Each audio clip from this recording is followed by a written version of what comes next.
Israel के प्रधानमंत्री Benjamin Netanyahu ने हिजबुल्लाह के खिलाफ चल रही जंग को लेकर सख्त रुख अपनाया है। सीबीएस को दिए इंटरव्यू में नेतन्याहू ने बताया कि भले ही ईरान से दुश्मनी खत्म हो जाए, लेकिन हिजबुल्लाह से जंग जारी रहेगी।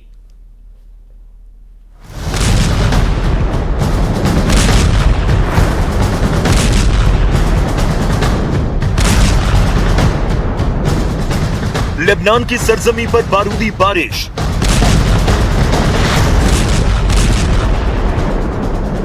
लेबनान में हिजबुल्लाह के ठिकानों पर प्रहार।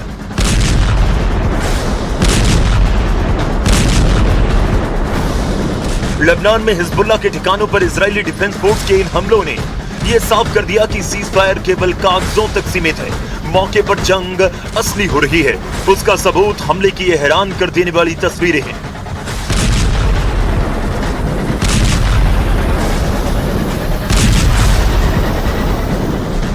लेबनान की सरजमी बारूद के अंगारों से पड़ रही है।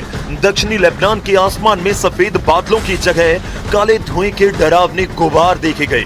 इजरायली एयरफोर्स के लड़ाकू विमानों ने एक के बाद एक कई हमले किए, जिससे पूरा इलाका दहल उठा।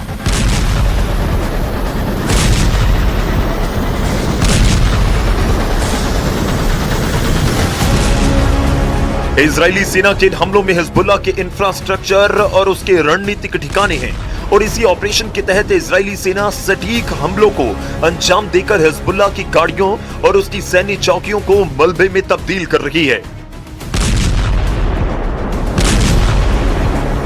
इजराइल ने लेबनान में तबाही का वो मंजर दिखाया जिसकी गूंज पूरी दुनिया में सुनाई दे रही है। आईडीएफ के मुताबिक पिछले 48 घंटों में 10 से ज्यादा हिजबुल्लाह के लड़ाके ढेर कर दिए गए और 60 से ज्यादा महत्वपूर्ण ठिकानों को जमींदोज कर दिया गया।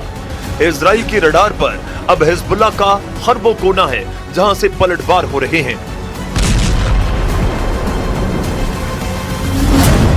आईडीएफ की रिपोर्ट के मुताबिक ईरान युद्ध के बाद तनाव बढ़ने के बाद से लेबनान में 1800 से ज्यादा हिजबुल्लाह के लड़ाके मारे गए, जिनमें बिन्त जुबैल इलाके से ज्यादा लड़ाके मारे जाने की खबर है।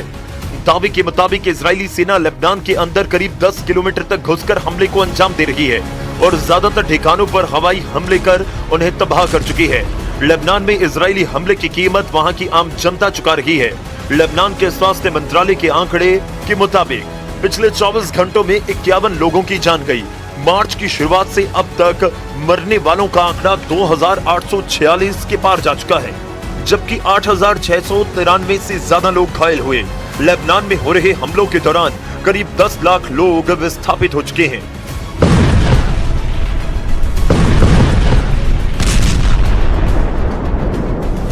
यानी 16 अप्रैल को हुए अमेरिकी मध्यस्थता वाले सीज फायर का कहीं नामो निशान नहीं। एक तरफ इजराइल के भीषण प्रहार हैं, तो दूसरी तरफ हिजबुल्लाह का दावा है कि वो अब भी मजबूती से खड़ा है। लेकिन इन दावों के बीच हकीकत यह है कि लेबनान में चारों तरफ तबाही का मंजर दिखने लगा है।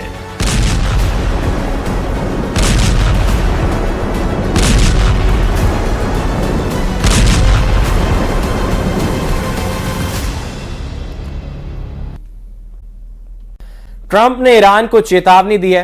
ट्रंप ने कह दिया है कि अमेरिका ईरान को संवर्धित यूरेनियम तक नहीं पहुंचने देगा और परमाणु ठिकानों के पास जाने वाले किसी भी व्यक्ति पर हमला किया जाएगा। अमेरिकी सेना और स्पेस फोर्स इन ठिकानों की 24 घंटे निगरानी कर रहे हैं, जिससे परमाणु सामग्री सुरक्षित रह सके। देखिए,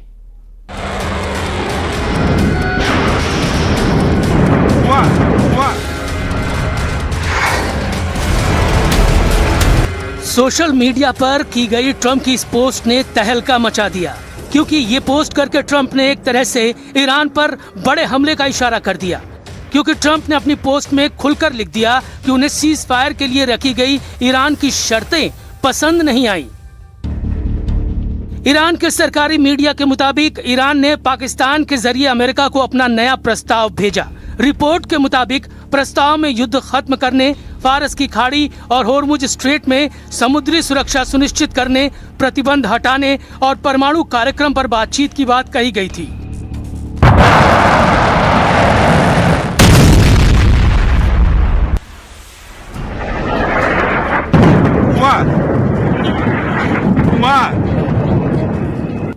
लेकिन ट्रंप को यह प्रस्ताव पसंद नहीं आया, क्योंकि अमेरिका ने इस हफ्ते ईरान को 14 पॉइंट वाला प्रस्ताव भेजा था, जिसके तहत ईरान को कम से कम 12 साल तक यूरेनियम संवर्धन रोकना होगा और अपने पास मौजूद करीब 440 किलो 60% एनरिच्ड यूरेनियम अमेरिका को सौंपना होगा।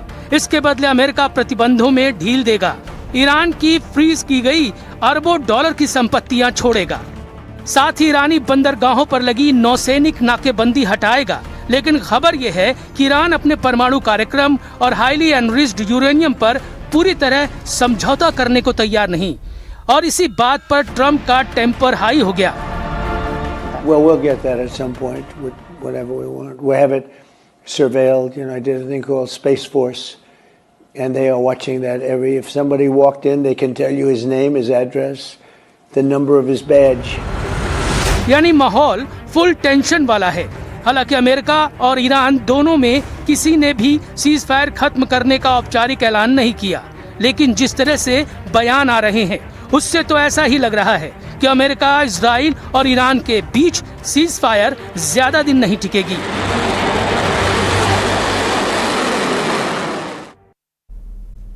और इराक में गुप्त बेस के दावे से हड़कंप मच गया है। इराक के रक्षा गृह मंत्री को तलब किया जाएगा, संसद करेगी सीक्रेट बेस के दावे की जांच, यह भी कहा जा रहा है। पश्चिम रेगिस्तान में सीक्रेट बेस का दावा किया जा रहा है। वॉल स्ट्रीट जर्नल की रिपोर्ट में यह दावा किया गया है।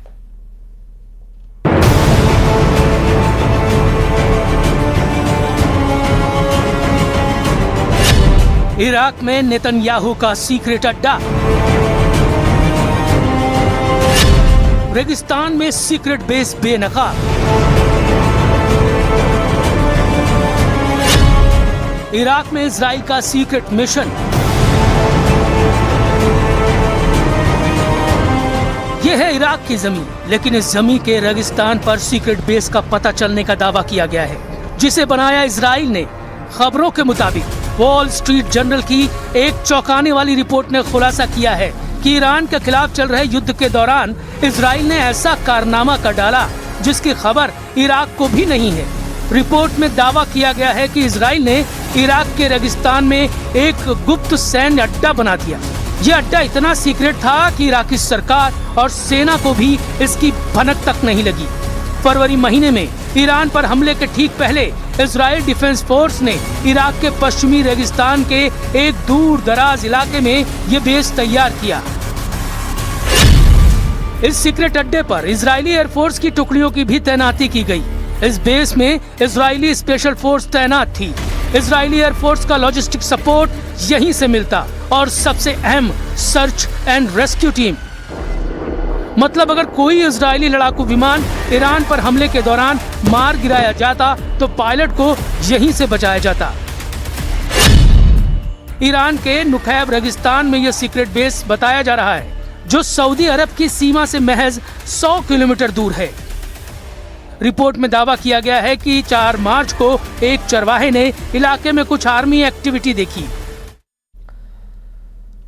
और पुतिन ने ज़ेलेंस्की से मुलाकात के संकेत दिए हैं। उन्होंने कहा कि यूक्रेन युद्ध खत्म होने की कगार पर है। इस बीच यूक्रेन ने रूस पर दूसरा बड़ा ड्रोन अटैक कर दिया है। दावा किया जा रहा है कि रूस ने 300 से ज्यादा ड्रोन हमले किए हैं। रूस का दावा है कि यूक्रेन ने 9000 से ज्यादा बार सीज फायर तोड़ा है।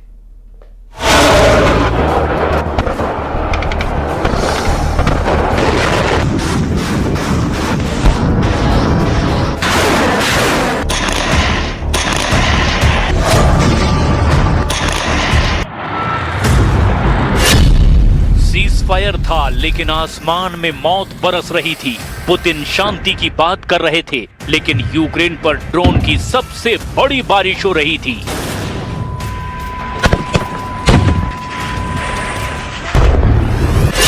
ट्रंप के अंदाज में डील, नेतन्याहू के अंदाज में हमला। क्या पुतिन अब सिर्फ युद्ध नहीं, हाइब्रिड वॉर लड़ रहे हैं? क्या ज़ेलेंस्की को मनोवैज्ञानिक दबाव में लाकर सरेंडर करवाने का गेम शुरू हो चुका है? क्या कीव अब अगला गाजा बनने जा रहा है?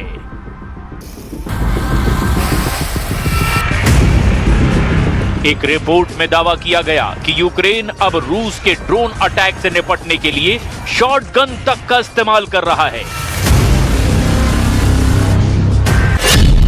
पुतिन ने कहा सीज फायर, जेलेंस्की ने कहा धोखा और दुनिया ने देखा सीज फायर के बीच यूक्रेन पर सबसे बड़ा ड्रोन हमला। रिपोर्ट में दावा किया गया कि रूस ने दर्जनों नहीं सैकड़ों ड्रोन और मिसाइलें यूक्रेन के कई इलाकों में दाग दी है। यूक्रेन ने दावा किया कि पुतिन ने सीज फायर संधि को सिर्फ एक रणनीतिक ब्रेक की तरह इस्तेमाल किया ताकि दुनिया के सामने शांति की इमेज बनाई जा सके और जमीन पर हमला जारी रहे।